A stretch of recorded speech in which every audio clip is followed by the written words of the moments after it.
મહત્વના સમાચાર પ્રાપ્ત થઈ રહ્યા છે અરવલ્લીથી। અરવલ્લીના માલપુરમાં વાત્રક નદીમાં ડૂબતા 3 યુવકના મોત નિપજ્યા છે।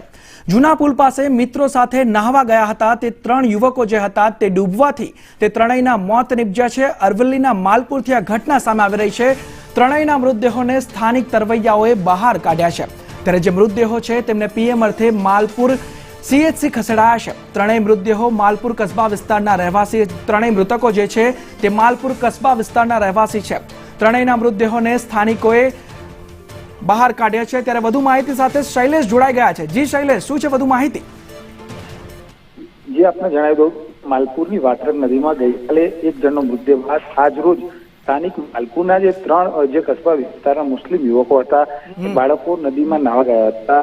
નાહવા ગયા બાદ ત્રણે એક મિત્ર એને બચાવવા માટે અન્ય બીજા 2 હતા એ પણ પડ્યા હતા। ત્રણેયના ડૂબી જવાથી મૃત્યુ થયા છે। ત્રણેયને હાલ પીએમ અર્થે માલપુર સીએચસી ખસેડવામાં આવ્યા છે। સમગ્ર ઘટના માલપુર પોલીસે તપાસ હાથ ધરી છે। સમગ્ર માહિતી બદલ આભાર શૈલેષ।